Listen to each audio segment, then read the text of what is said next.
Sadyang pamilya, ko pa ang humatol sa akin ng kamatayan.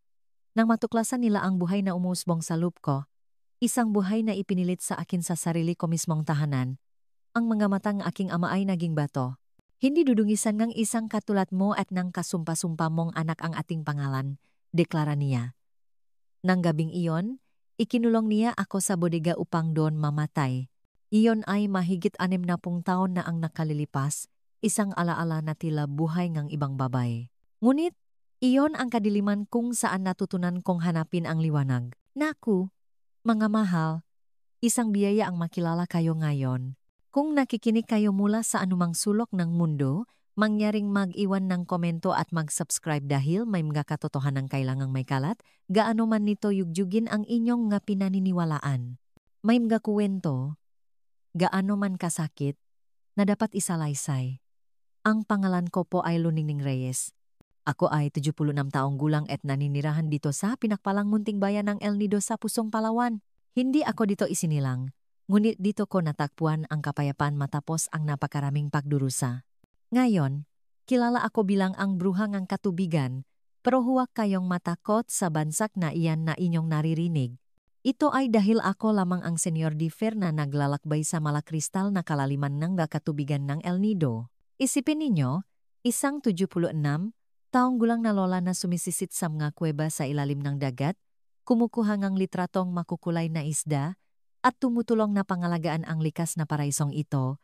Hindi ko kailanman inakala na sa aking edad na 72 ay lalangoy ako kasama nga kawan ngang isda at mga yungib sa ilalim ngang dagat na may tangke ngang oksigen sa aking likuran. Nagsimula akong sumisit ilang taon matapos makarating dito sa El Nido noong ako'y nasa 32 taong gulang. Ang aking manugang na si Maricel, na isang diving instructor, ang nagpumilit na subukan ko. Naining, kailangan ninyong makita kung ano ang nasa ilalim nga tubig na ito, lagi niyang sinasabi. Sa una, inakala kong isa itong kabaliwan. Halos hindi nga ako marunong lumangoy ng mayos.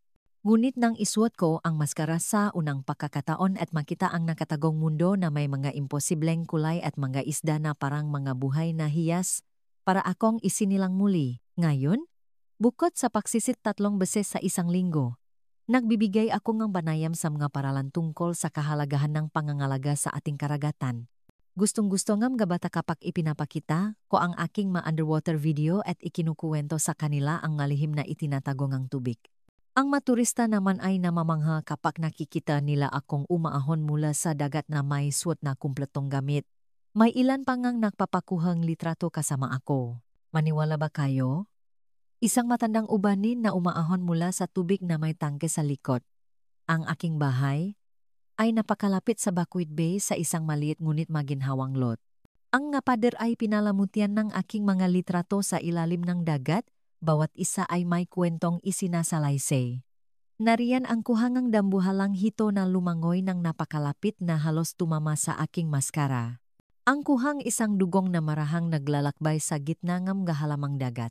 At ang paborito ko, ang larawan ng lihim na groto na natuklasan ko sa isang ekspedisyon na may mga asul na stalactite na hindi pa nakukunan ng litrato ni Numan.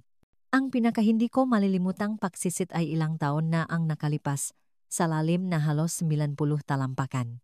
Halos atakihin sa puso ang doktor ko nang malaman niya, ngunit maayos naman ang lahat ng aking check-up.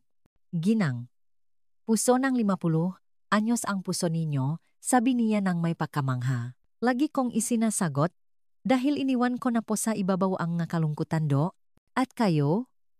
Mga mahal kong nakakapanot sa akin ngayon, sabihin ninyo sa mga komento kung saang munting bayan kayo nanonood at anong oras ninyo natakpuan ang video na ito. Maaga ba sa umaga kasama ang inyong kape, pagkatapos ang tanghalian, o gabi na may mga bituin sa kalangitan? Lagi kong binabasa ang lahat ng komento at natutuwa akong malaman kung taga saan kayo, at kung kailan kayo naglalaan ng kaunting oras sa inyong araw para pakinggan ang makwento ng diving lola na ito, ipaalam ninyo sa akin. Sige, bumuo tayo ng isang tanikala ng pagmamahal. Ngayon, nais kong ibahagi sa inyo ang isang kwentong itinago ko sa kaibuturan ng aking kaluluwa, tulad ng pagtatago ng dagat sa kanyang malihim. Isang kwento tungkol sa sakit ngunit tungkol din sa lakas. Tungkol sa kung paano kung minsan ay kailangan nating malunod sa kawalan ng pag-asa bago natin matutunang lumangoy laban sa agos ng buhay. Hindi madaling pag-usapan ang ilang mabagay, ngunit tulad ng sabi ng mga tao rito, ang tubig na hindi umagos ay nagiging luma. At marahil sa pagsasalaysay nga aking kwento, makakatulong ako sa isang taong nararamdamang nalulunod sa mga problema ng buhay. Babalik ako sa nakaraan, nung ako'y isang dalagita pa lamang na naninirahan sa isang probinsya sa Cagayan, sa isang lugar na ibang-iba sa El Nido na yumakap sa akin. Isang lugar kung saan mas mabigat ang katahimikan kaysa sa anumang salitang binibigkas. Ipinanganak ako sa isang bayan malapit sa Tuguegarao noong 1949, sa panahong ang Ilog Cagayan ay isang hiwaga pa sa maraming tagalabas, ngunit para sa amin, ito ang aming likod bahay. Ang aming pamilya ay nakatira sa isang simpleng bahay na semento. Pininturahan ng mapusyaw na dilaw, na may malaking lupain sa likod kung saan nag-alaga ang aking amang ilang manok at nagtatanim ng mais. Ang bubong ay yero, ang nga bintana ay yari sa madilim na kahoy, na umugong kapag humihihip ang malakas na hangin. Ang sahig na tabla ay lumiliha ng ingay kapag kami naglalakad, na parabang ang bahay ay laging nakukwento. Ang aking ama, si Jaime, ay isang koronel sa Philippine Constabulary. Isang matangkat na lalaki na may matigas na tindi, na parabang nasa militar pa rin siya kung saan nagsilbi siya ng 10 taon bago makuha ang posisyon sa pulisya.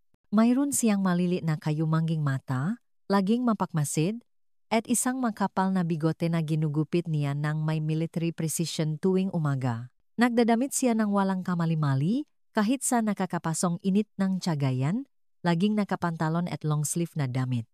Iginagalang siya sa bayan ang ilan dahil sa pahanga, ang karamihan dahil sa takot. Ang aking ina, si Celia, ay kabaliktaran niya. Delikado, may malambing na boses, laging may makulay na bandana na nakatali sa kanyang itim na buhok, nang mula siya sa isang pamilya sa kalapit bayan. Isa siyang guro sa elementarya, ngunit huminto sa pagtuturo ng mag-asawa, sila dahil sinabing aking ama na ang isang babay mula sa disenteng pamilya ay hindi nagtatrabaho sa labas ng bahay. Sinunod niya ang lahat ng tahimik, na may malungkot na ngiti na tila permanenteng nakatahi sa kanyang mukha. Ang aking kapatid na si Ricardo, o Cardo, ay 4 na taong mas matanda sa akin.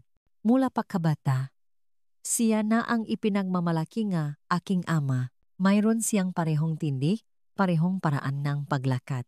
Sa edad na 10, marunong na siyang bumaril, mangisda, at mga bayo na parang isang tunay na lalaki. Siya ang anak na nais na aking ama na sumunod sa kanyang ngayapak. Para naman sa akin, isang babae, ako ay isang kinakailangang aksidente, gaya ng narinig kong sinabi ng aking ama sa isang kasamahan habang umiinom silang lambanok sa branda. Ang aming routine ay nagsisimula ng maaga. Ang kampana ng simbahan ng parokya ay tumutunog ng alas 5. At gising na ang aking ina. Nagsisindi ngang kalan na kahoy para magluto ngang kape at isang masaganang almusal. Sinanga na may itlog na pula na kinakain namin bago pa sumikat ang araw. Umaalis ang aking ama para sa trabahong alas 6, laging may revolver sa kanyang baywang at isang leather na briefcase sa ilalim ng kanyang braso. Si Cardo ay pumapasok sa paralan sa umaga at ako naman sa hapon. Habang nasa bahay, tinutulungan ko ang aking ina sa mga gawaing bahay. Natutunan ko sa murang edad ang maglaba sa samantadong labahan sa aming batalan, magplansa gamit ang plansang douling, magluto nga tipikal na pagkain sa rehiyon, adobo, sinigang, at pinakbet. Bihirang magsalita ang aking ina habang nagtatrabaho kami, ngunit kumakanta siya ngang galumang katutubong awit na hindi ko lubos na naunawaan. Espesyal ang mga linggo. Lahat kami ay nagsisimba sa parokya. Ako ay nakasuot ng aking pinakamagandang bestida. Ang aking kapatid ay nakapantalon at suspenders. Ang aking mga magulang ay elegante na parabang pupunta sa isang mahalagang okasyon. Pagkatapos, manananghalian kami sa bahay o bihirang bumisita sa isang kamag-anak o kaibigan ng pamilya. Limitado ang aking oras ng paglalaro. Babay ka, huwag kang kung saan-saan nakikipahalubilo, sabi nga aking ama. Mayroon akong ilang mga manikang basahan na ginawa ng aking ina at naglalaro akong mag-isa sa likod bahay, gumagawa ngang nga kwento para sa kanila. Minsan kapawala ang aking ama, pinapayagan ng aking ina ang anak na babay ng aming kapitbahay na si Olivia na makipaglaro sa akin. Gumagawa kami ng maliliit na bahay-bahayan gamit, ang nga dahon ng saging at makukulay na bato na aming kinokolekta sa tabi ng ilog. Sa ilog tiyagayan ako tunay na nakakaramdam ng kalayaan. Tuwing linggo, paminsan-minsan ay dinadala ako ang aking ina upang basain ang aking mapa sa mababaw na pampanghabang ang malalaki ay nangingisda sa malayo. Ang maligamgam at medyo malabong tubig ay parang isang yakap, at pinapanot ko ang nga bangkang dumaraan, puno nga kalakal. Iniisip kung saan sila papunta at kung ano ang umiiral sa kabilang ng hangganan na nakikita ko sa kabilang dako. Nang taon na ako'y maksiyam, nagsimulang magbago ang nga bagay-bagay. Si Cardo, sa edad na 30, ay nagiging isang binatilyo na. Nagpasya ang aking ama na oras na para siya ay maging isang tunay na lalaki at sinimulan siyang isa makahit saan sa opisina ng pulisya, sa mas mahabang pangingisda, kahit sa mga gabing paglabas kasama ang nakaibigan sa lugar na kilala ng lahat ngunit walang bumabanggit. Nagsimulang magbago ang aking kapatid, ang batang lalaki na minsan ay nakikipaglaro sa akin ng patago, na nagbibigay sa akin ng prutas na pinitas niya mula sa punong kapitbahay, ay nagbabago. Ang kanyang tingin ay nagsimulang maging katulad ng sa aking ama matigas, malamig.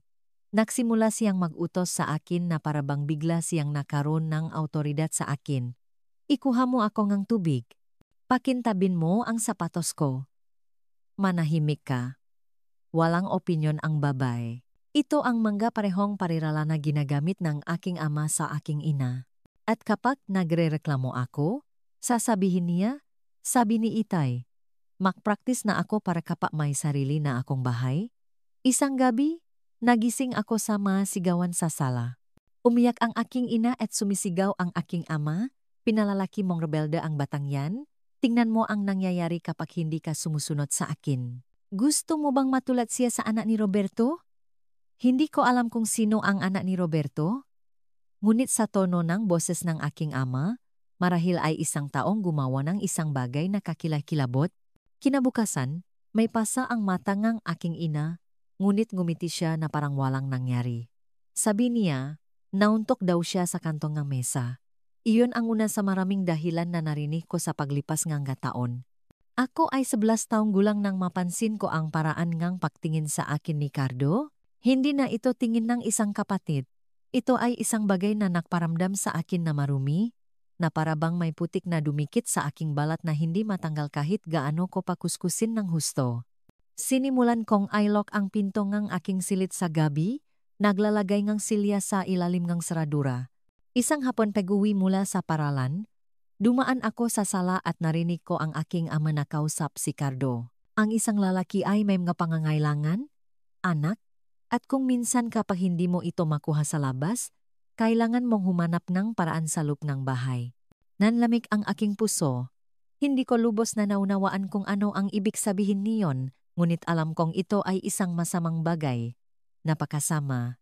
Nang gabing iyon din, inilagay ko ang aking silya sa likod ng pinto tulad ng lagi kong ginagawa. Ngunit sa kalagitnaan ng gabi, nagising ako sa tunog ng silyang hinihila. Dahan-dahang bumukas ang pinto, at lumitaw ang silweta ni Cardo laban sa malabong liwanag na nakmumula sa labas.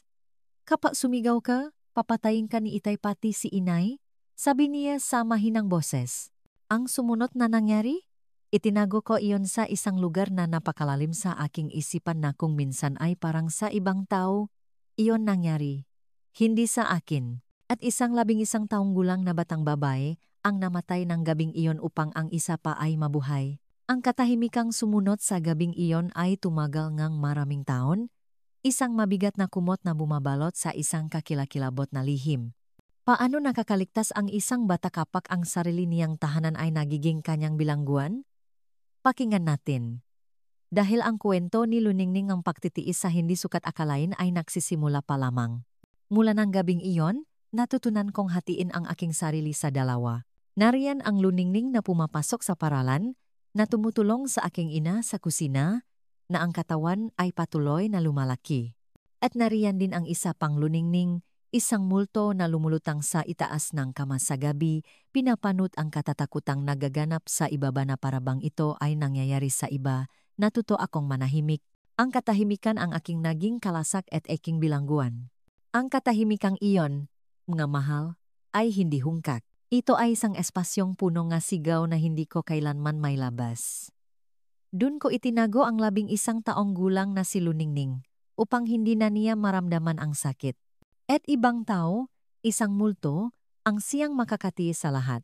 Kinukuskos ko ang aking balat hanggang mamula sa batya, sinusubukang burahin ang isang mansa na wala sa aking balat, kundi na sa aking kaluluwa. Sa umaga, nahuhugas ako ng napakadiin sa poso sa likod bahay na namumula ang aking balat. Nakita ngang aking ina ang aking tahimik na luha, ang kalmot sa aking braso, ang paraan ng aking halos hindi makalakat. Niyakap niya ako ng mahigpit at umiyak na kasama ko, ngunit walang sinabi. Sa sandaling iyon, naunawaan ko na alam niya. Marahil ay alam na niya nun pa na mangyayari ito. Madaling sisihin ang aking ina. Hindi ba, mga mahal? Ngunit paano makapagbibigay silong ang isang punong itinanim sa kadiliman sa isang maliit na bulaklak? Ang aking ina ay isa ring bilanggo sa kanyang sariling tahanan, at ang kanyang katahimikan ay hindi paksang-ayon.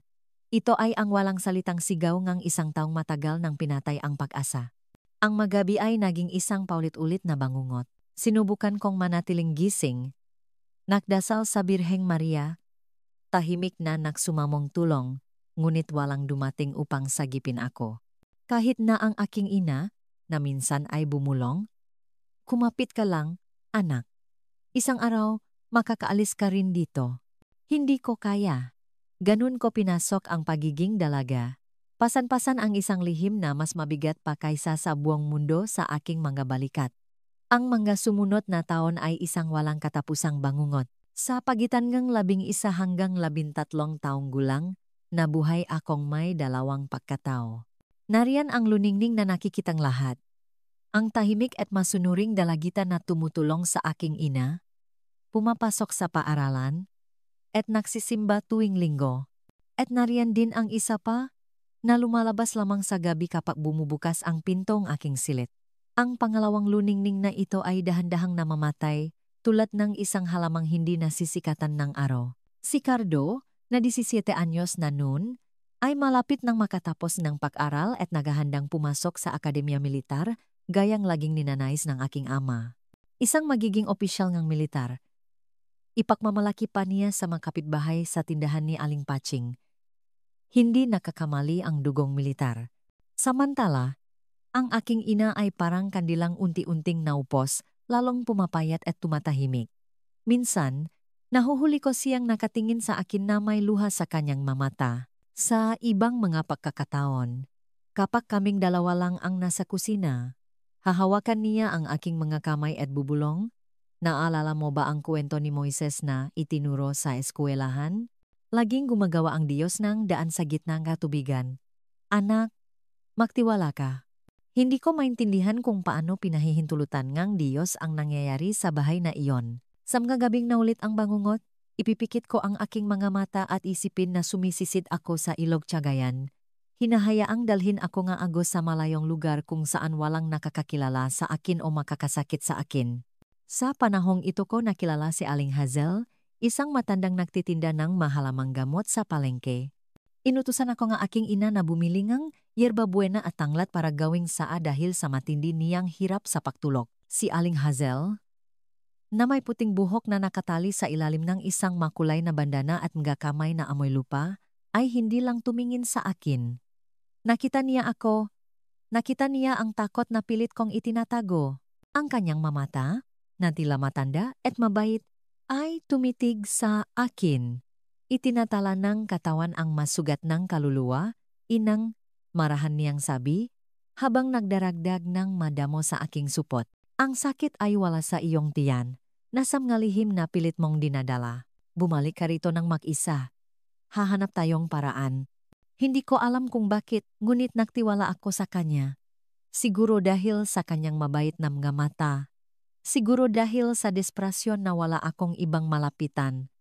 Nang sumunod na linggo, bumalik ako. Inabutan niya akong isang maliit na boteng madilim ang salamin, langis ito ngang katutubong puno. Ipahit mo sa iyong pulso at sa likod ng iyong tainga bago ka matulog.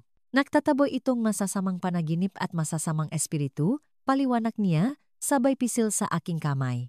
At kung kailangan mo ang kausap, narito ako tuwing Miyerkules at Sabado. Ang langis ay may matapang, makalupa, at bahagyang matamis na amoy. Hindi talaga ako naniniwala na gagana ito laban sa masasamang espiritu. Ang masamang espiritu ko ay may pangalan at apelido, ngunit sinimulan ko pa rin gamitin ito. Itinago ang bote sa ilalim ng aking kutson. Sa lupong ilang linggo, himalang nabawasan ang mga pagdalaw sa gabi. Nagreklamo si Cardo sa amoy kapag lumalapit siya. Sabi niya, amoy ngang taga-bundok daw iyon. Nagbigay ito sa akin ng kaunting ginhawa, isang sandali para makahinga. Sa panahong ito nagsimula kong maramdaman ang pagbabago sa aking katawan. Ang aking buwan ng dalaw, na nagsimula mahigit 1 taon na ang nakalipas, ay huminto, naging masakit ang aking madibdib. Sa umaga, isang matinding pakahilo ang nagpapatakbo sa akin sa likod bahay para magsuka sa likod ng poso. Sa una, akala ko ay may sakit ako, marahil ay laknat. Ngunit habang lumilipas ang linggo, isang malamig na takot ang nagsimulang lumaki sa loob ko. Naalala ko ang pabulong na usapan na naririnig ko sa mga matatandang babay, sa palengke tungkol sa mga dalagang naligaw ngang landas at kailangang umalis agad ng bayan, tungkol sa mga tiyan na lumalaki at nadudulot na kahihiyan sa pamilya. Sinimulan kong tingnan ang aking sarili sa pirasong basak na salamin sa aking silit, itinaas ang aking duster upang tingnan kung iba na ang aking tiyan. Isang hapon, habang naglalaba kasama ang aking ina, hinimatay ako. Nang magising ako, pinupunasan niya ang aking basang tela. Ang kanyang mata ay punong kalungkutan na hindi ko pa nakita dati. Inay, parang may sakit po ako. Sabi ko, nanginginig ang boses. Mahigpit niyang hinawakan ang aking kamay. Gaano katagal ka nang hindi dinadatnan? Anak? Ang tanong na iyon ay nakumpirma sa aking pinakamatinding takot. Ang buong mundo ay parang gumuho sa akin. Halos 3 buwan na po, sagot ko sa isang pabulong. Ipinikit ng aking ina ang kanyang mga mata na parabang siya ay sinuntok. Diyos ko, ano ba ang ginawa natin para maparusahan ng ganito? Bulong niya, mas para sa kanyang sarili kaysa sa akin. Nang gabing iyon, pumasok siya sa aking silid ng tulog na ang lahat. Umupo siya sa gilid ng aking kama at sinabi sa mahinang boses, "Luningning, nagdadalang tao ka." Sa sandaling iyon, ang bigat ng buong mundo ay bumaksak sa mga balikat ng isang 13 anyos na dalagita. Sa nakakatakot na pagtuklas na ito, ang lihim ay hindi na lamang sa kanya, at ang panganib ay mas malaki na ngayon kaysa dati. Ano ang maaari nilang gawin? Nakakulong sa ilalim ng bubong ng mismong lalaki na tiyak nawawasa sa kanilang dalawa kung malalaman nito. Ang masalita ay parang nga batong dumagan sa aking dibdib. Isang bata. Isang buhay na tumutubo sa loob ko. Bungangang katatakutan na iyon. Ako ay 13 anyos pa lamang at halos hindi ko pa naintindihan ang nangyayari sa aking katawan. Anong gagawin natin, inay? Tanong ko, habang tahimik na dumadaloy ang mga luha sa aking muha. May mga babae sa bayan na marunong lumutas ng ganitong problema, alanganin niyang sabi, pero delikado. Maraming dalaga ang hindi nakakaligtas. Sandali kong inisip na marahil iyon na ang solusyon ang hindi makaligtas. Ang tapusin na ang lahat. Ngunit may kung anong bahagi sa akin, isang likas na pakiramdam na hindi ko alam na mayroon ako, ang tumanggi sa ideyang iyon. Hindi pwedeng malaman ngang itay mo, patuloy ngaking ina. Papatayin niya kayong dalawa. At si Cardo, siya po ang may gawa. Sabi ko, sa wakas ay nakaroon ngang lakas ng loob na sabihin ito ng malakas. Siya po, inay. Sa lahat ng magabing iyon, tinakpan ngang aking ina ang kanyang bibig gamit ang kamay na parabang pinipigilan ang isang sigaw. Alam ko, anak, alam ko, patawarin akong Diyos. Pero alam ko noon pa at wala akong nagawa.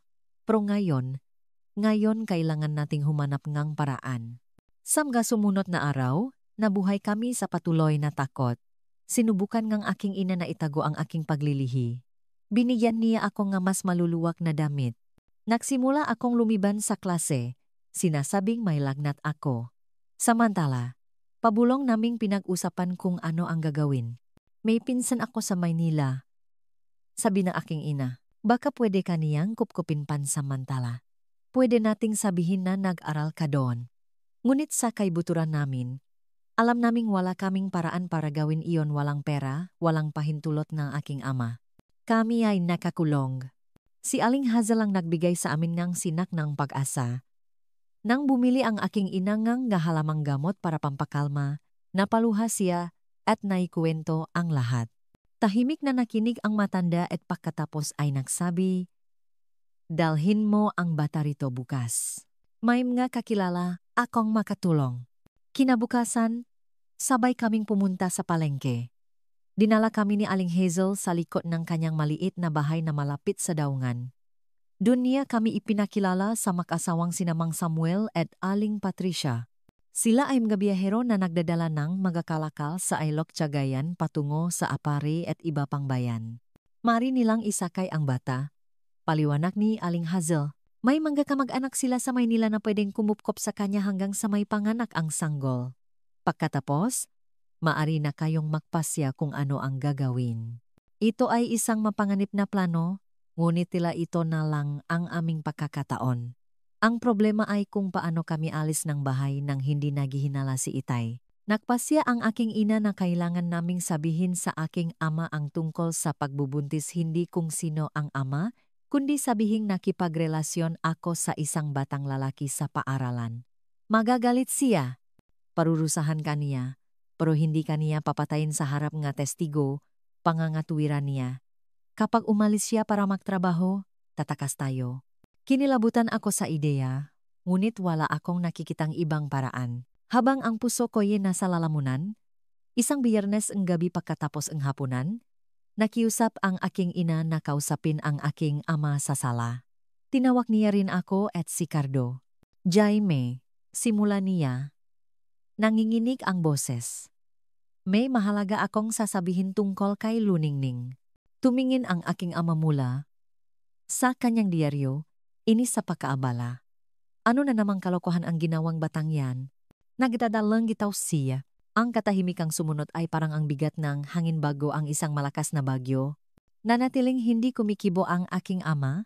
Ang kanyang mukha ay dahan-dahang nagibangang kulay mula sa normal patungo sa pula at pagkatapos ay halos kulay ube. Ano? Sa wakas ay sabi niya, ang kanyang boses ay mababa at mapanganib. Buntis po si Luningning, ulit ng aking ina, mahigpit na hawak ang aking kamay. Dahan-dahang tumayo ang aking ama na parang isang panterang na gahandang sumalakay. Tiningnan niya akong may pagkamuhi na nanunuot hanggang sa aking mga buto. Sino? Tanong niya.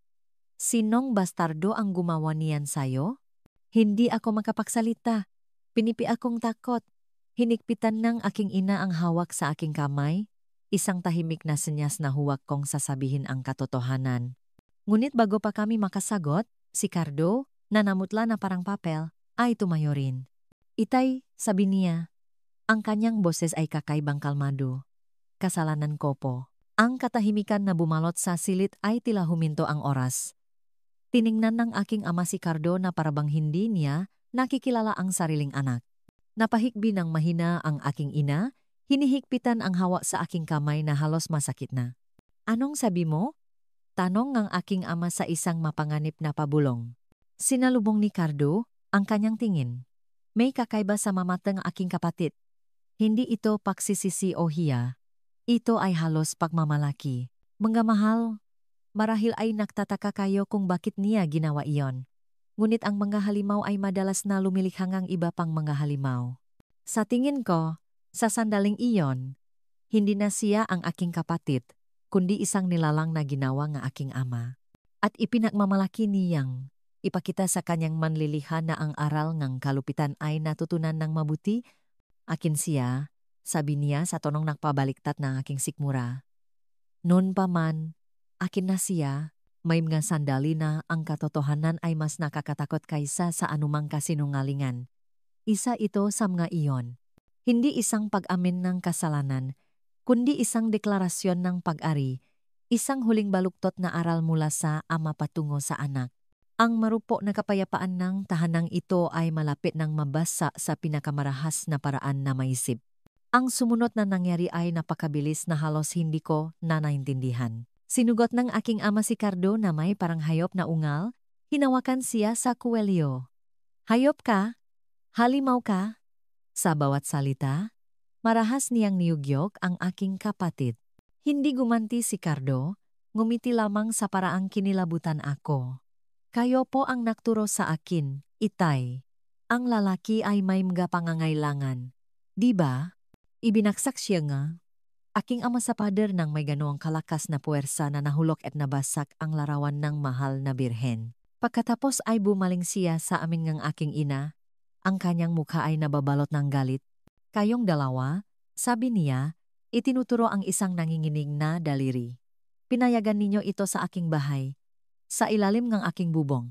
Tumayo ang aking ina, inilagay ang sarili sa harap ko. Jaime, biktima ang bata. 13 anyos lang siya. Pakiusap. Mag-isip ka. Ang sampal na ibinigay na aking ama sa aking ina ay umalinggaw-ngaw sa silid na parang putok na baril.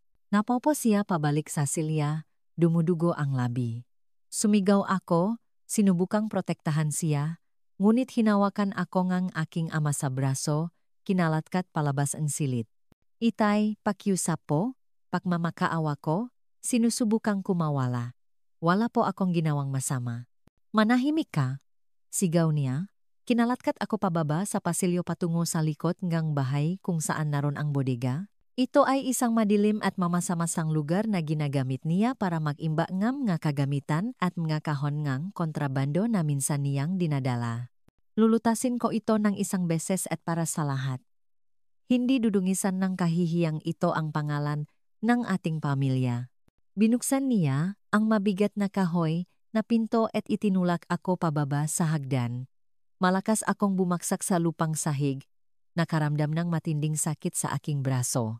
Mula sa itaas, tiningnan ako ng aking amang nga matang hindi na tao. Ikaw at yang bagay sa loop mo ay hindi na makakalabas dito, sabi niya at ang boses niya ay nagyayelo. Kung lolubin ng Diyos, hindi niyo na masisilayan pa ang liwanag. Bumaksak ang pinto at nilamon ako nga halos ganap na kadiliman. Narinig ko ang tunog ng trangka at pagkatapos ay ang papalayo niyang ngayapa, iniwan upang mamatay ngang sarili niyang ama sa malamig at mamasa-masang kadiliman.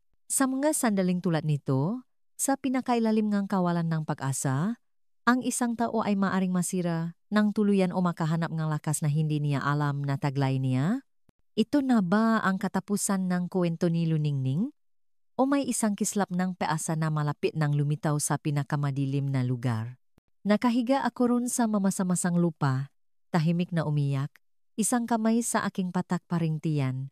Hindi ko alam kung gaano katagal ang lumipas.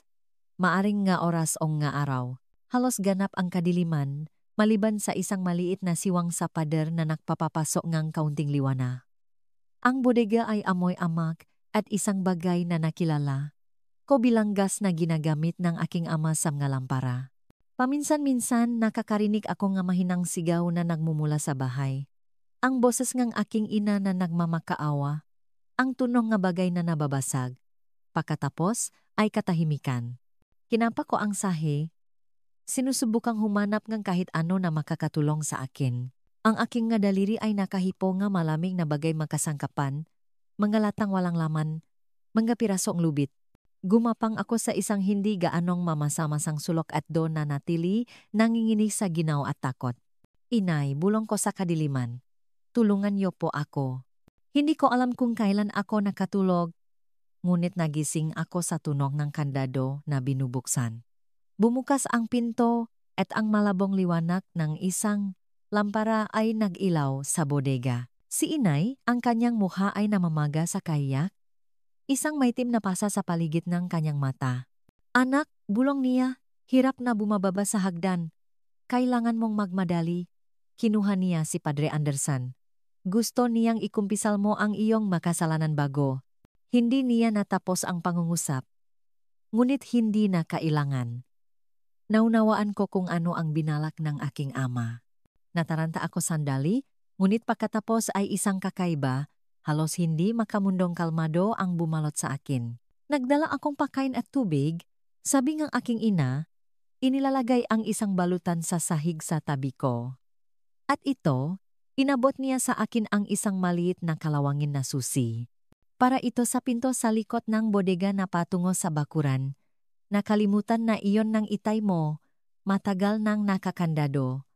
Kalawangin na ang seradura, mahihirapan kang buksan.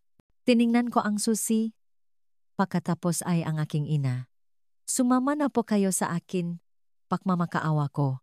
Umiling siya, tumutulo ang luha. Hindi pwede, papatayin niya tayong dalawa. At si Cardo, anong nangyari sa kanya? Tanong ko nang walang pakialam. Itinali siya ng itay mo sa kanyang silit. Ipadadala siya sa kampo militar bukas. Sabi niya, doon daw itutuwid ang sinira niya. Hinawakan niya ang aking makamay. Makinig ka, kailangan mong pumunta sa daungan. Hanapin mo si Aling Hazel. Hihintayin ka niya.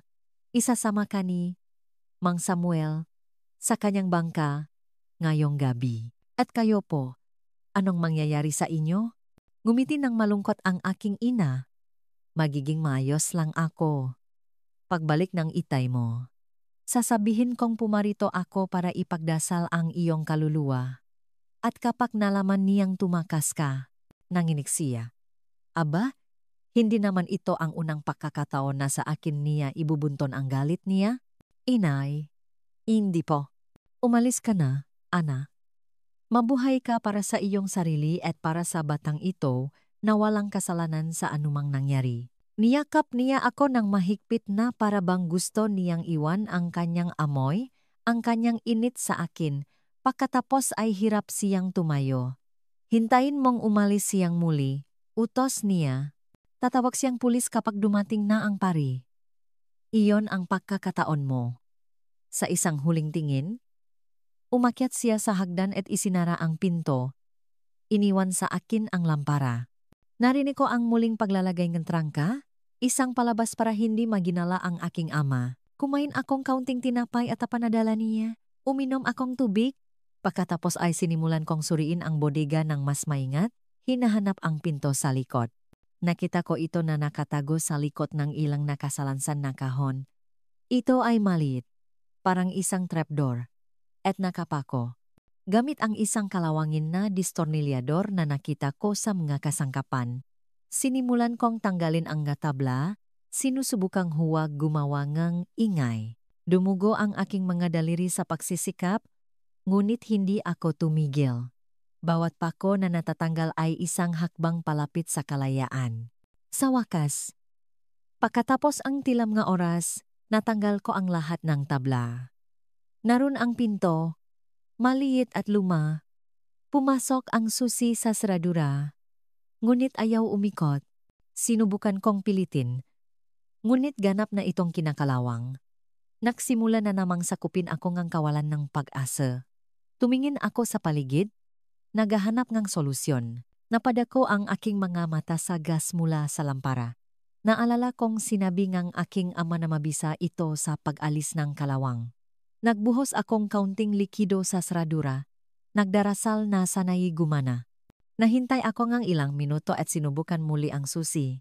Sa pagkakataong ito, na may isang kakilakilabot na langit-ngit, umikot ito. Itinulak ko ang pinto.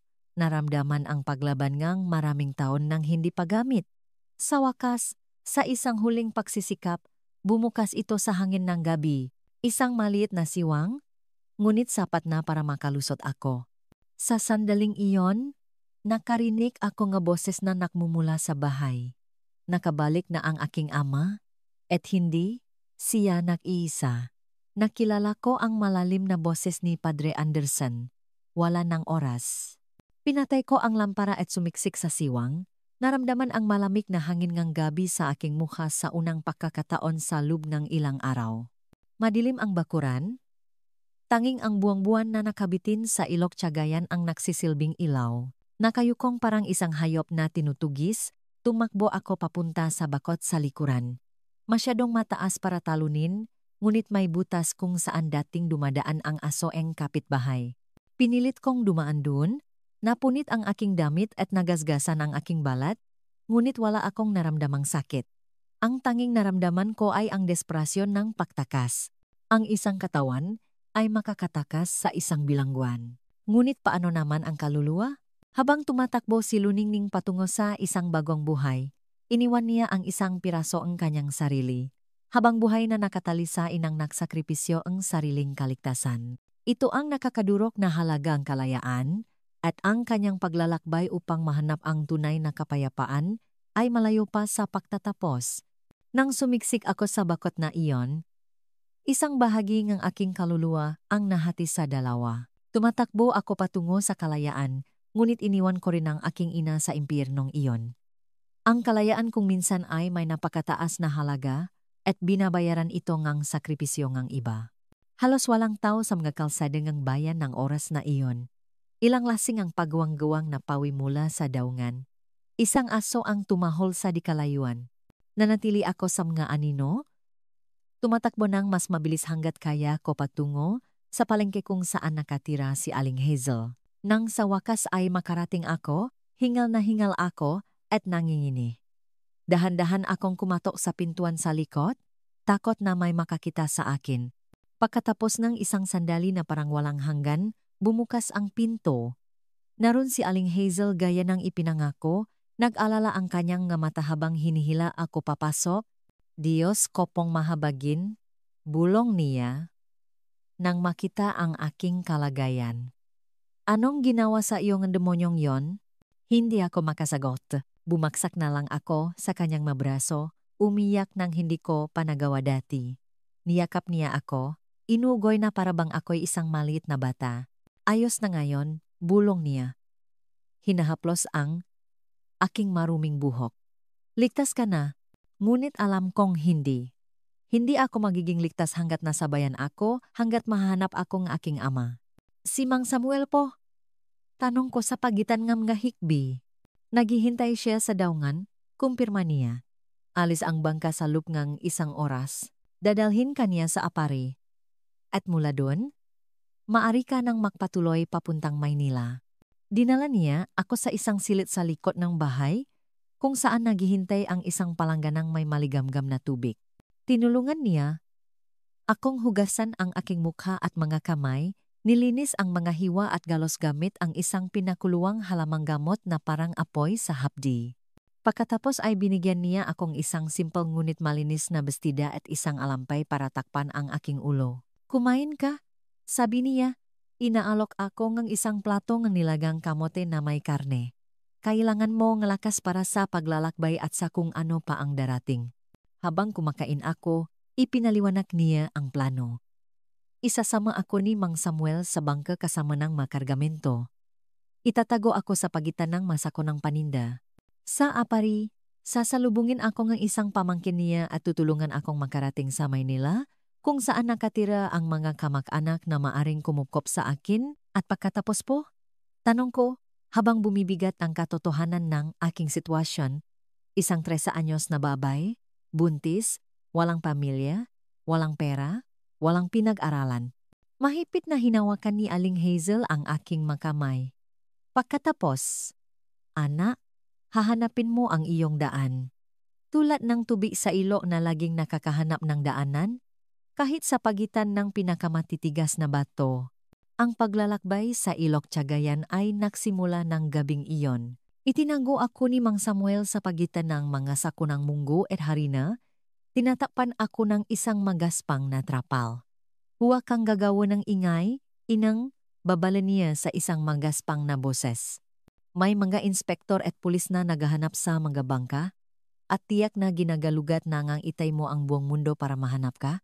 Maliit ang bangka at umugoy sa bawat galaw ng tubig. Ang makina ay may ritmikong ingay na sa ibang pagkakataon ay maaring nakaka-relax, ngunit para sa akin, bawat kakaibang tunog ay dahilan ng takot. Sa tuwing bumabagal o humihinto ang bangka, kumakabog ang aking dibdib. Iniisip na mga tauhan iyon ng aking ama. Ginugol ko ang unang gabi na gising. Pinagpapawisan sa ilalim ng trapal, ang matapang na amoy ng gabutil ay lalong nagpapasama sa aking pakiramdam. Kinaumagahan, nang huminto ang bangka sa isang lugar, nakarinig ako ngang boses ng lalaki na papalapit. Hoy, Samuel! Anong karga mo ngayon? Tanong ang isang hindi kilalang boses. Gaya nga dati, Mang Tonyo. Munggo, hari na, kaunting katat. May nakita ka bang batang babae? 13 anyos? Payat? Mahabat maitim ang buhok? Nakalok ng malaking pabuya yung koronel sa bayan? Tila tumakas daw ang anak?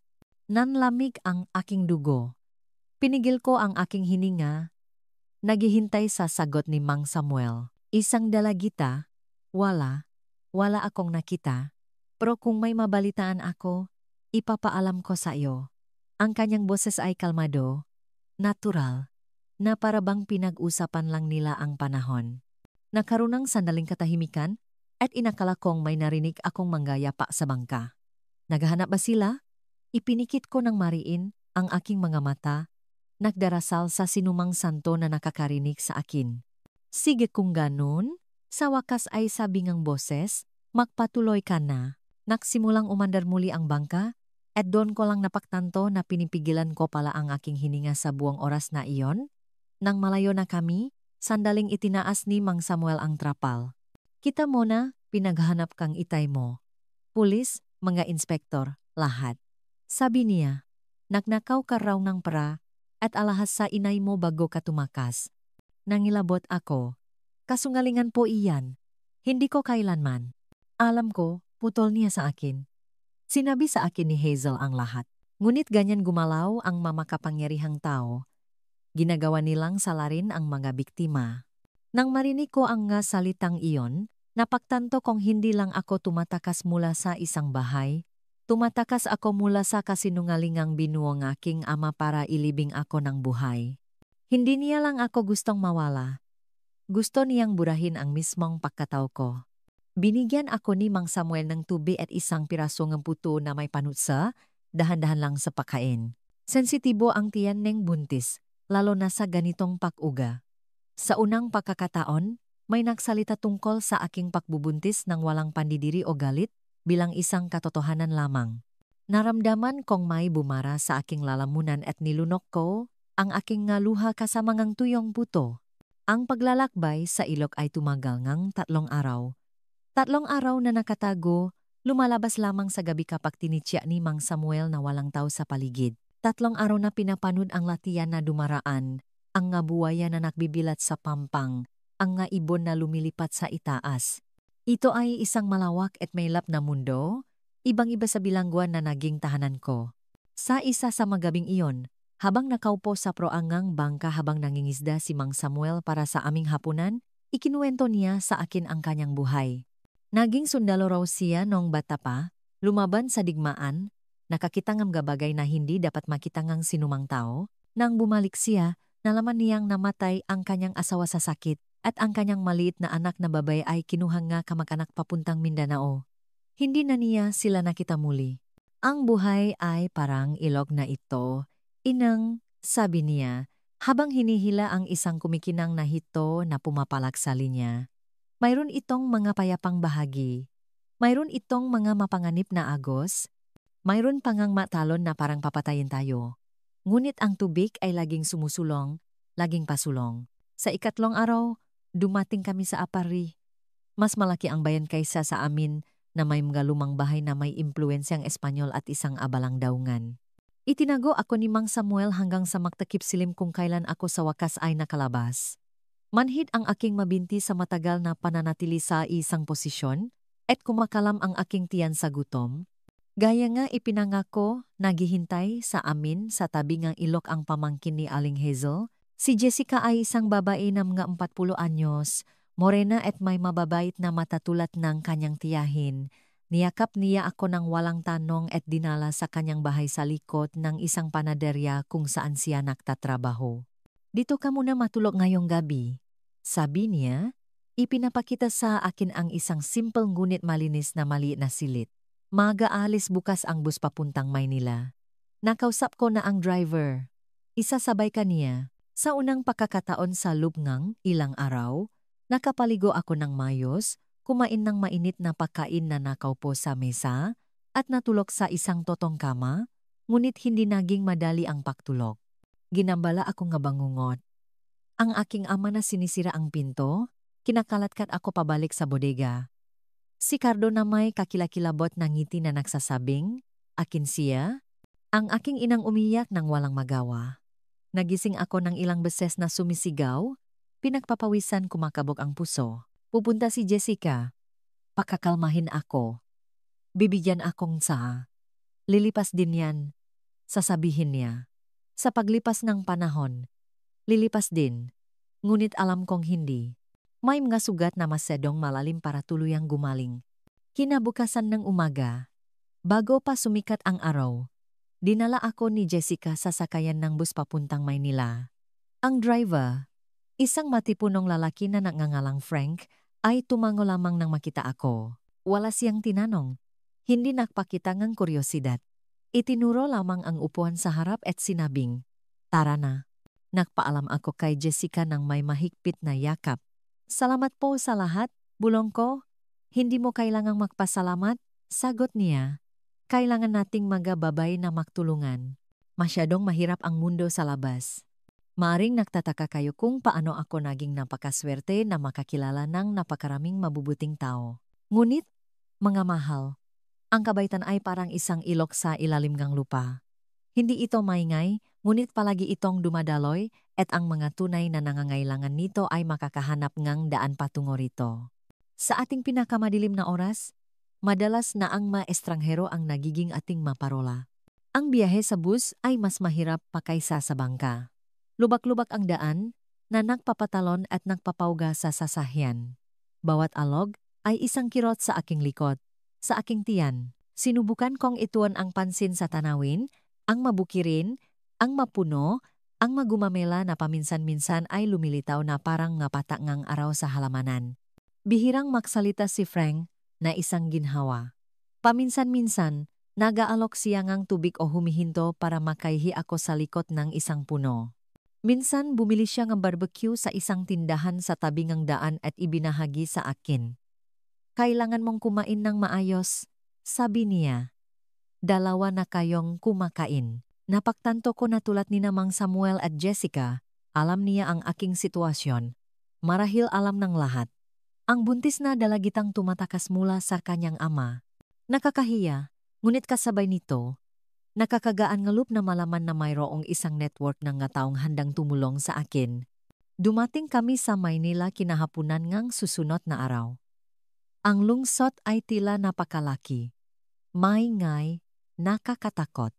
Mga bahay at mas marami pang bahay. Mga sasakyan. Mga taong nagmamadali. Ibinaba ako ni Frank sa isang address sa Quiapo, isang simpleng bahay na may maliit na tindahan sa harap na nagbebenta ng mahalamang gamot. Ang karatula ay nagsasabing, "Tindahan ng halamang gamot, Aling Alice." "Dito," sabi niya, "naghihintay sa'yo ang matanda." Kinuha ko ang aking ilang gamit ang bestidang bigay ni Aling Hazel, isang balutan ng pagkain na inihanda ni Jessica, at isang maliit na supot ng tela na may mga halamang gamot para pakalmahin ang sanggol at palakasin ang dugo. Nang kumatok ako sa pintong tindahan, ang puso ko ay sobrang sikip na halos hindi ako makahinga. Paano kung paalisin nila ako? Paano kung hindi ito ang tamang lugar? Paano kung nauna nang nakarating dito ang aking ama?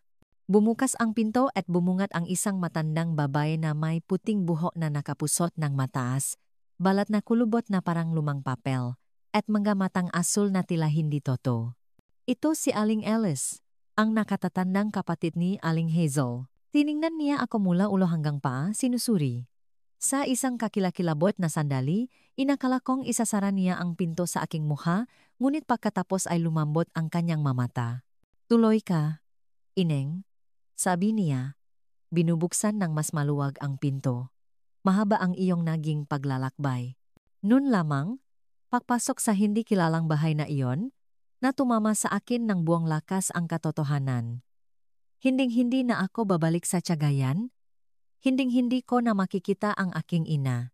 Mag-isa na ako sa mundo sa edad na 13, na may isang batang lumalaki sa loob ko. Bumagsak ako sa sahig, humahagulgol ng hindi ko pa nagawa dati. Lahat ng takot, sakit, kahihiyan na kinimkim ko sa loob ng aking pagtakas ay sa wakas ay umapaw. Umiyak ako para sa nawala sa akin, para sa hindi ko kailanman naranasan, para sa hindi tiyak na hinaharap na naghihintay sa akin. Walang sinabi si Aling Alice, lumuhod lamang sa tabi ko ng may kahirapan dahil sa kanyang edad at niyakap ako. Hinayaan niya akong umiyak hanggang sa wala na akong may luha, hanggang sa manginig ang aking katawan sa pagod. Tama na yan, sa wakas ay sabi niya, ang kanyang boses ay matatak ngunit mabait. Hindi mababagong pag-iyak ang nangyari, ang nakaraan ay nakaraan na. Simula ngayon, magsisimula kang isang bagong buhay. Tinulungan niya akong tumayo at dinala sa lupngang bahay. Ang amoy ngang gatuyong halamang gamot ay matapang, nakakaginhawa sa isang paraan. Sa maliit na kusina may kumukulong palayok sa kalan na kahoy. Una, kakain ka, pagkatapos ay alagaan natin ang sugat na yan. At bukas, huminto siya, tinitingnan ang aking tiyan. Bukas, pag-usapan natin kung ano ang gagawin sa batang yan. Sa sandaling iyon, nakaupo sa mesa sa kakaibang kusinang iyon, ginawa ko ang desisyon na magpapagago sa takbo ng aking buhay magpakailanman. Ilalabas ko po ang sanggol na ito. Sabi ko, ang aking boses ay nanginginig ngunit matatag, isang lakas na hindi ko alam na taglay ko. Isang madilim na pag-isip ang dumaan sa aking isipan, isang bulong ang paghihiganti. Siya ang magiging patunay ko, ang aking sandata. Ngunit habang tinitingnan ko ang mababay na mata ni Aling Alice, isa pang katotohanan ang nagsimulang mamuo. Ilalabas ko po ang sanggol na ito, pagtatama ko, mas malumanay sa pagkakataong ito, at ibibigay ko sa kanya ang buhay na punong ng pagmamahal at kaligtasan na ninakaw sa akin. Ang aking hustisya ay hindi sa pagsira sa kanila, kundi sa pagbuong ang isang mundo para sa kanya na hindi nila kailanman masisira. At dun mismo, isang batang babae ang nagbago at naging isang babae na may kaloobang bakal. Napagtanto niya na ang pinakadakilang tagumpay ay hindi ang pagbaksa sa mga halimaw ganyang nakaraan, kundi ang pagbuongang isang hinaharap na hindi nila kailanman madudumihan. Ang tahimik na desisyong ito ang magiging pundasyon para sa lahat ng susunod na mangyayari. Habang tinitingnan ko ang munting buhay na iyon sa aking mga braso, may naunawaan ako, mga mahal.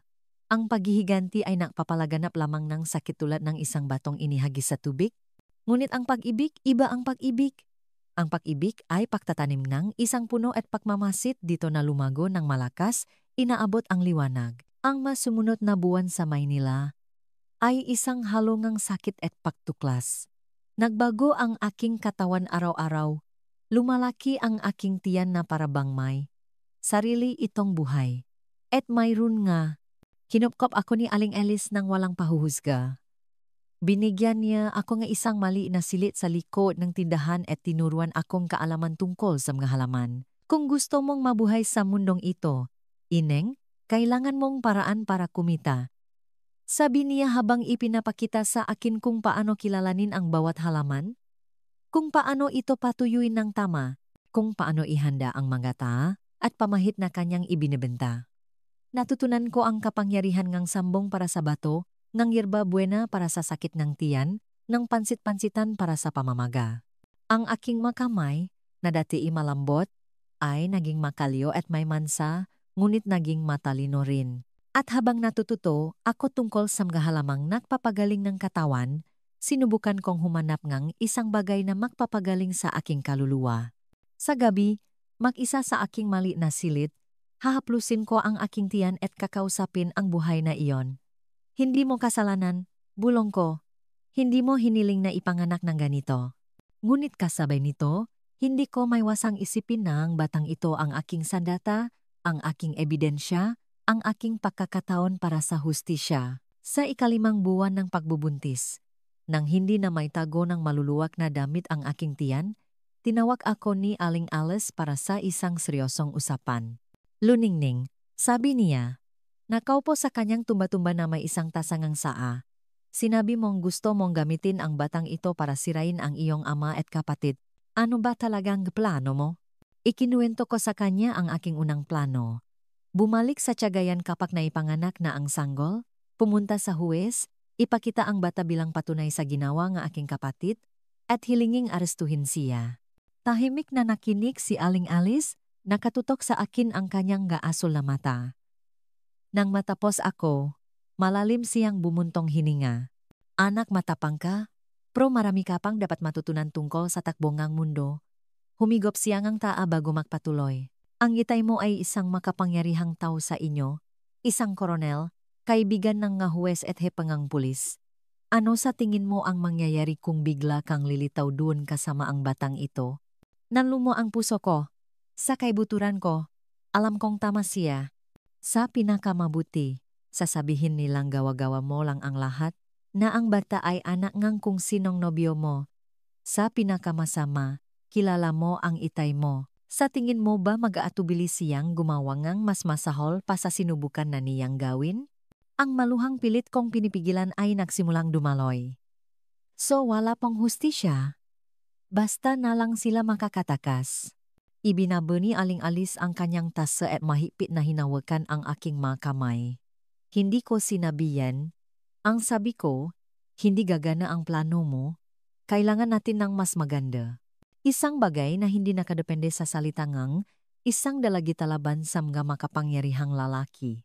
Nang araw, na iyon ko, nakilala si Ate Miller, isang matandang abogado na pumupunta sa tindahan para bumiling gamot para sa kanyang alta presyon. Ipinakilala ako ni Aling-Alis bilang kanyang pamangkin mula sa probinsya. Mabait siya, nagtanong tungkol sa aking pagbubuntis, na komento na mukha akong masyadong bata. Pagkaalis niya, ipinaliwanag sa akin ni Aling-Alis, si Ate Miller ay isang pambihirang tao, tapat at may matinding pagpapahalaga sa hustisya. Naging piskal siya sa loob ngang maraming taon bago magretiro. Alam niya ang nga batas na walang katulad. At paano po siya makakatulong sa akin? Tanong ko, hindi maintindihan? Maaari niya tayong gabayan sa pinakamahusay na legal na landas. Hindi ngayon, hindi pa, ngunit kapag tama na ang panahon. Lumipas ang malinggo. Lumaki ang aking tiyan. At gayon din ang aking determinasyon. Nagsimula akong mag-aral. Kumuha si Aling-Alis ng isang retiradong guro, si Ginang Defes, na dumarating 3 beses sa isang linggo para bigyan ako ng maaralin. Ang kaalaman ay kapangyarihan, git ni Aling-Alis. Ang isang babaeng may pinag-aralan ay isang babaeng hindi madaling malinlang. Si Ginang Defes ang unang nagsabi sa akin tungkol sa mga opisyal na dokumento. Ang Pilipinas ay isang bansa nga papeles, paliwanag niya. Kung sino ang kumokontrol sa mga dokumento, siya ang kumokontrol sa opisyal na katotohanan. Nagtanim ngang isang buto sa aking isipan ang ideyang ito. Mga dokumento, nakasulat na patunay isang bagay na hindi may kakailang aking ama o kapatid. Sa 7 buwan ng pagbubuntis, nagsimula akong makaproblema. Matinding pananakit, pagdurugo. Tumawag si Aling-Alis ng isang pinakakatiwalaang hilot, si Nanay Churing, na maingat akong sinuri. Napakabatangang dalaga, hindi pa handa ang kanyang katawan, paliwanag niya kay Aling-Alis na para bang wala ako ron, at maraming pagdurusa dito, maraming hinakpis. Nararamdaman itong sanggol. Napilitan akong manatili sa kama. Habang nakahiga, walang ibang magawa kundi mag-isip, nagsimulang magkaroon ng mas konkretong hugis ang aking plano. Noong Mayo 10, 1563, pagkatapos ngang isang mahirap na pangangana na tumagal ngang halos 20 oras, isinilang ko ang isang batang lalaki isang mali na sanggol, ngunit may malalakas na baga, na napahaya ng kanyang pagdating sa mundo sa isang malakas na iyak. Nang ilagay siya sa aking mga braso, naramdaman ko ang isang makahalong emosyon. Pag-ibig. Oh, para sa inosenteng munting nilalang na iyon, ngunit pati na rin takot, lungkot, at isang mabangis na determinasyon. Habang tinitingnan ang kanyang mapulang mukha, isinumpa ko na hindi niya mararanasan ang pinagdaanan ko, na hindi niya kailanman makikilala ang halimaw, na kanyang biolohikal na ama, at sa halip ay magiging instrumento ko siyang hustisya. Papangalanan ko siyang Justino. Anunsyo ko kay Aling-Alis na ngumiti sa pagpili. Isang magandang pangalan na nagdadala ng hustisya sa mismong kahulugan nito. Sa mga sumunod na linggo, habang nagpapagaling ako at natututong maging isang ina sa edad na 14, isang bata pa rin, patuloy kong hinubok ang aking plano. Sa wakas, nang si Justino ay 2 buwang gulang na, Nakiusap ako kay Aling Alice na imbitahan si Ate Miller para sa hapunan. Nang gabing iyon, pagkatapos naming kumain ngang sinigang na isda na inihanda ni Aling Alice, ikinuwento ko sa abogado ang aking buong istorya nang hindi naiwan ng anumang masakit na detalye. Mula nga, unang gabing pumasok si Cardo sa aking silid hanggang sa despradong paktakas sa Ilok Cagayan. Tahimik na nakinig si Ate Miller. Lalong nagiging seryoso ang kanyang mukha. Nang matapos ako, tinanggal niya ang kanyang salamin at kinusot ang kanyang pagod na mga mata. Sa 40 taon ng aking karera, marami na akong nakitang kalupitan. Ngunit ito, umiling siya. Ano ang gusto mong gawin ko, Luningning? Gusto ko pong hustisya. Simpleng sagot ko. Gusto kong pagbayaran ng aking ama at kapatid ang ginawa nila, hindi lang sa akin, kundi pati na rin sa aking ina. At gusto kong may rehistro ng tama ang aking anak. May rehistro ng tama? Anong ibig mong sabihin? Gusto ko pong nakasaad sa kanyang birth certificate kung sino ang tunay na ama. Si Ricardo Reyes, ang aking kapatid. Nag-isip sandali si Ate Miller. Ayan ay magiging napakahindi pangkaraniwan at komplikado. Sa karamihan ng mga kasong ganito, ang bata ay inirerehistro lamang sa pangalan ng ina o ngang ibang lalaki na pumapayag na umako ngang pagiging ama. Hindi po. Giit ko, gusto kong katotohanan sa dokumento. Karapatan ko iyon at karapatan ng aking anak. Ang problema, paliwanag ng abogado, ay kung walang presensya ngang ama o kanyang nakasulat na pahintulot, kakailanganin natin ngang isang proseso ngang investigasyon sa pagiging ama, at kahit nun pa man, salita mo laban sa kanya. Doon na sumingit si Aling Alice na tahimik hanggang sa sandaling iyon. At paano kung mayroon tayong higit pa sa kanyang salita? Anong ibig mong sabihin? Tanong ni Ate Miller, ang kanyang ina.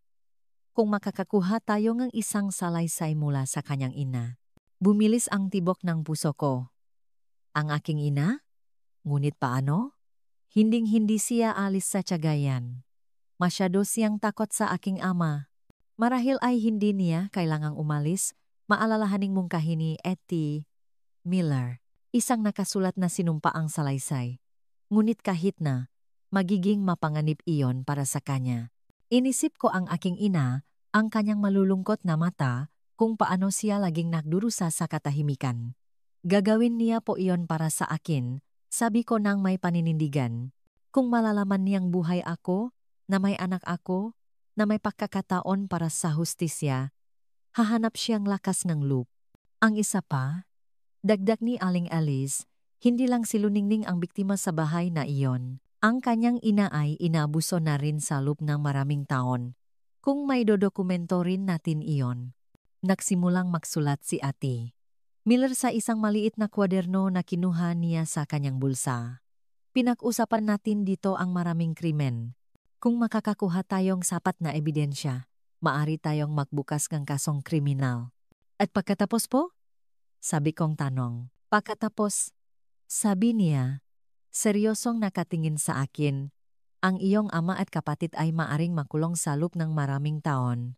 Isang alon ng ginhawa ang bumalot sa akin, agad na sinundan ng takot. Ngunit paano po natin ito gagawin nang hindi inilalagay sa panganib ang aking sarili? Nang hindi inilalagay sa panganib ang aking ina? Kailangan nating maging maingat at strategic. Sagot ni Ate Miller. Una, kailangan nating makontak ang iyong ina sa anumang paraan. Pagkatapos, kolektahin ang lahat ng posibleng dokumentasyon. Birth certificate ni Justino, ang iyong sariling rehistro, mahasinumpaang salaysay, ebidensyang medikal ng maagang pangangana na nagpapatunay sa petsa ng paglilihi. At ang pinakamahalaga, dagdag ni Aling Alice, kailangan natin ngang isang hepangang pulisya o piskal sa Cagayan na hindi hawak ng iyong ama. Sa mga sumunod na linggo, nakahugis ang aming plano. Ginamit ni Ate Miller ang mga dating koneksyon sa piskalya. Nalaman namin na isang bagong piskal ang naitalaga sa Cagayan, isang batang bagong graduate na nangangalang Edward Bridges mula sa Maynila, na walang malokal na koneksyon na maring pagsamantalahan ng aking ama.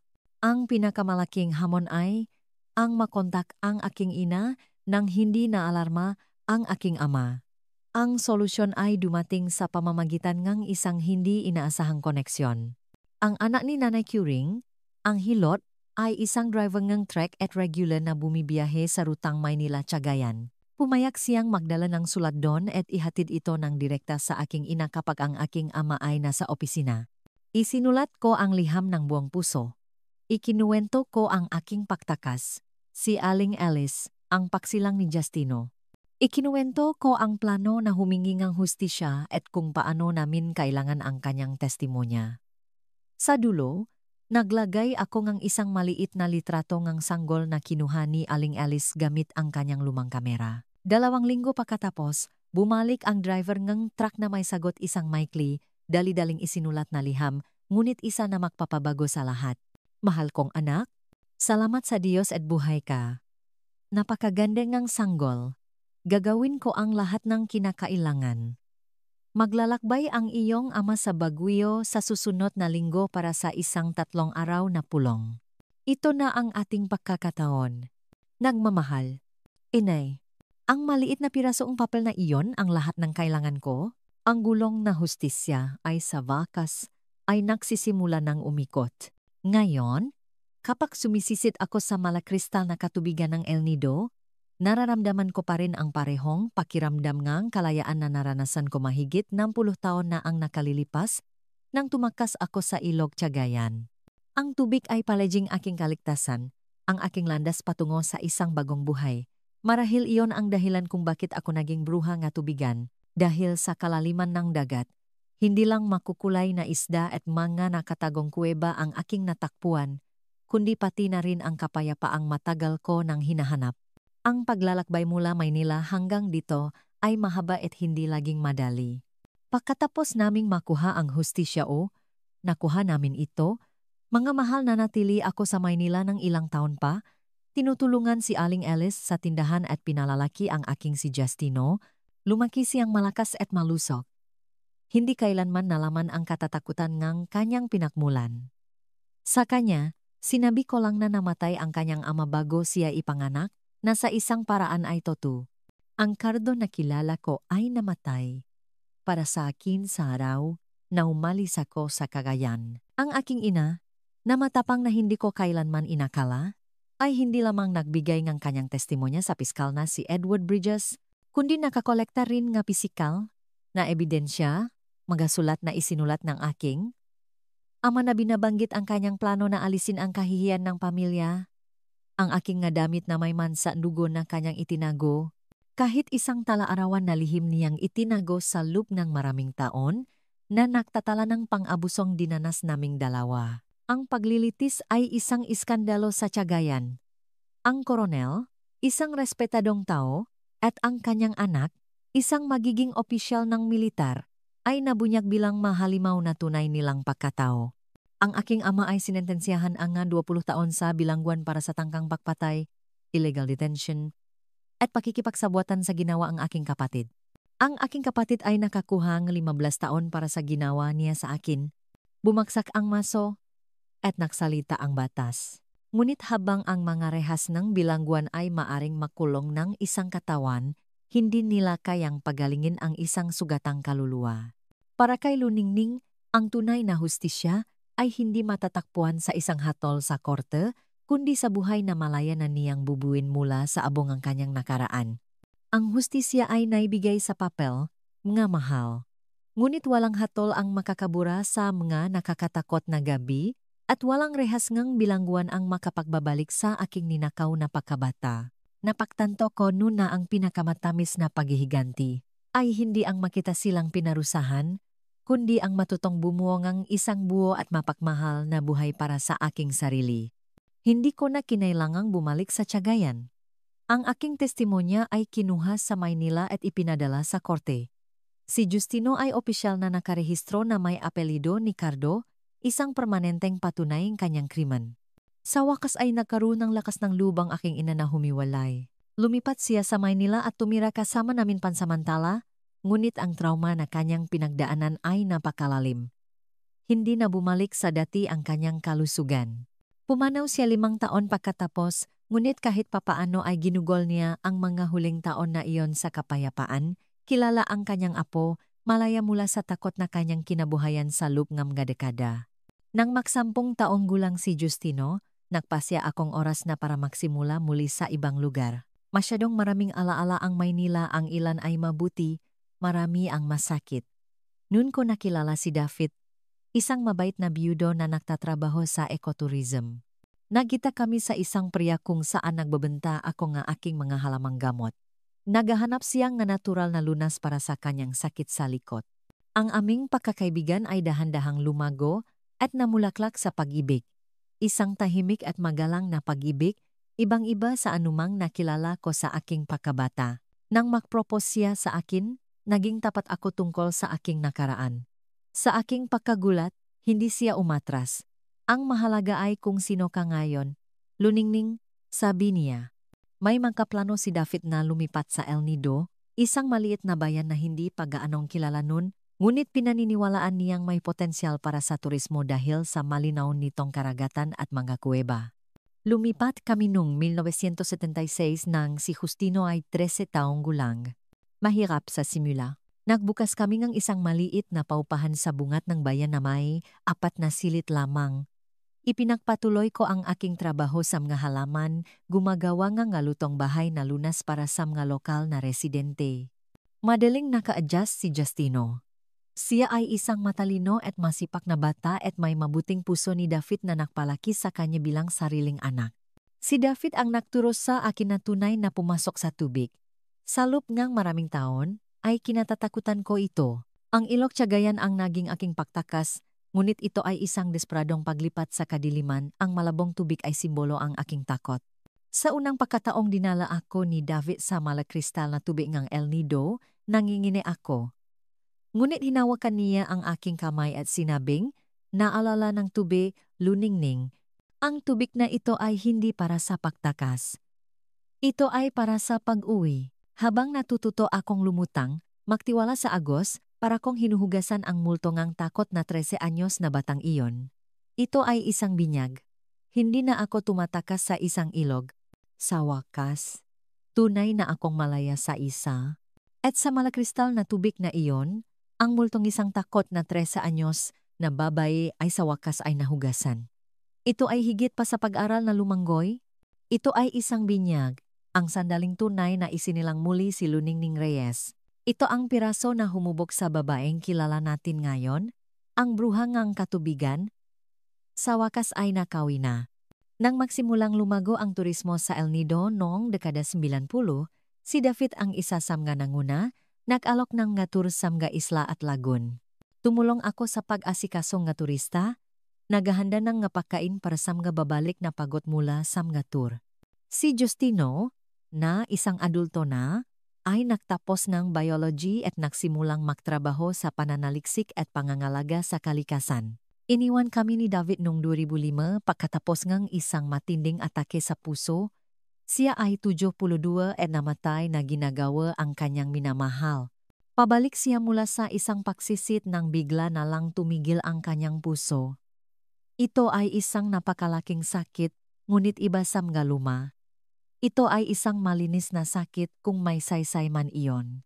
Ang sakit ng pagkawala ng isang taong mahal mo, hindi ang sakit ng pagtataksil ng mga dapat na nagpoprotekta sa iyo. Pagkatapos niyang mawala, inisip kong huminto na sa pagsisit. Tutal, 56 na ako noon.